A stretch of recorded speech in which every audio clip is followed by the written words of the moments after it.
So what do we know about the experiences of these defectors and refugees when they were still in North Korea?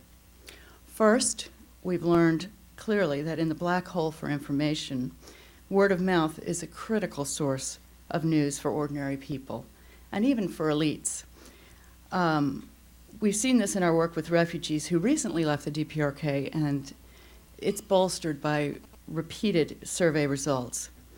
While television, specifically the Pyongyang television, is consistently named as the top source of information for defectors when they were in North Korea, word of mouth sources were close behind each year in the survey.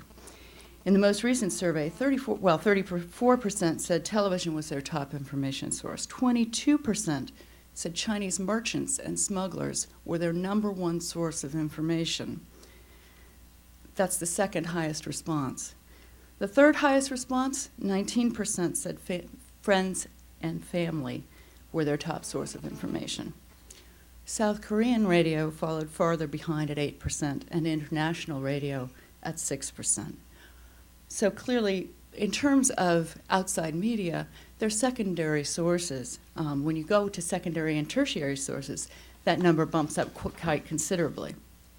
Second, we know that North Koreans are keenly aware of the risks of accessing banned media. Yet, they actively seek it out, and they succeed in getting it. Officially, all North Korean radios and televisions must be fixed to receive only official channels. And these radios and televisions all must be registered with public security. Historically, the penalties for defying these regulations were unfathomably harsh. People have been sent to gulags for years based on listening to South Korean radio stations. No wonder defectors told us in 1999 that they listened under heavy quilts, so even family members wouldn't know. As one woman said, and I quote you, "I knew my husband listened secretly, but I never said anything to him. I think my husband knew I listened, but he didn't say anything either. We pretended that we didn't know about each other. I thought it was safer not to ask my children if they listened." Anecdotally, we'd heard many stories like that. We'd also heard stories about people pulling the wires off these fixed channel radios, breaking the seals, and in other ways rejiggering their radios to receive illegal stations, especially South Korea's KBS social education programs. We'd also heard about people keeping one radio to show the police and another one hidden underneath their bed or somewhere else with a tunable dial. We really don't know how widespread it is. Actually, among the defector group, it was quite widespread. Across the years, although a majority of people knew about the penalties for listening to illegal media, a significant chunk actually themselves had broken the seals on their radios and televisions.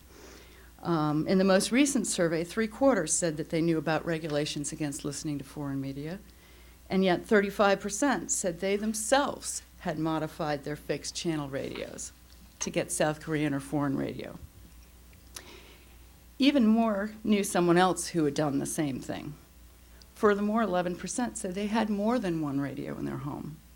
As for television, 23% said they adjusted their televisions to get outside stations, mostly from China.